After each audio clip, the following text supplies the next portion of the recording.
U.S. withdrew from the world stage during the first Trump administration, and China took advantage of that. Is that Beijing's strategy again? Yes, and I suspect that what China will do this time around is to impress, or at least to try to impress upon U.S. allies and partners, that because Donald Trump has been reelected, that they can no longer think of America first as an aberration in the U.S. foreign policy tradition, but that instead, now that he's been reelected, that U.S. allies and partners need to regard this America first worldview, if not as the dominant strain of thinking among the U.S. foreign policy establishment, then certainly an ascendant strand of foreign policy thinking. So what are you expecting in this regard? Are we expecting Beijing to try to cozy up to some of the United States' traditional allies, or might we see China try to make inroads into some global institutions where it doesn't already play a large role?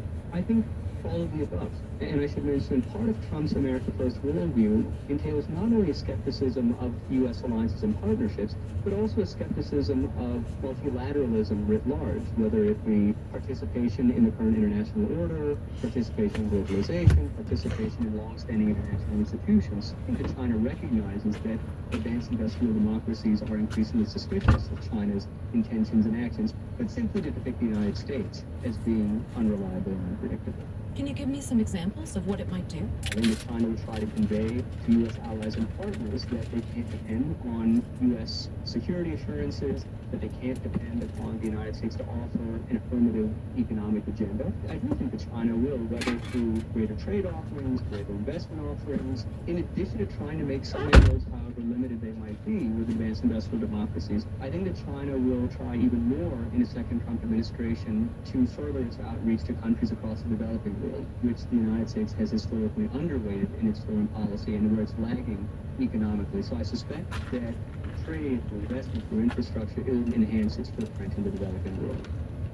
As U.S.-China security expert Ali Wong.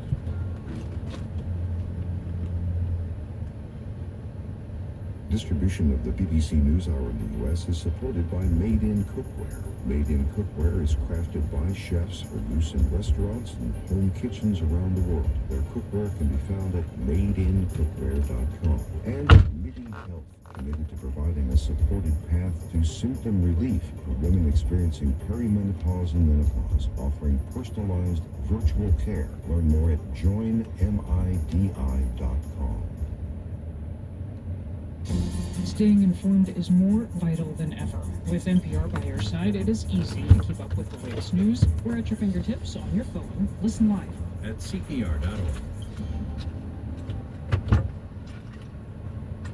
There are simply moments you need calm to clear the noise of the day. Night music helps you do just that. And now you can access it night and day. Hear night music at CPRclassical.org.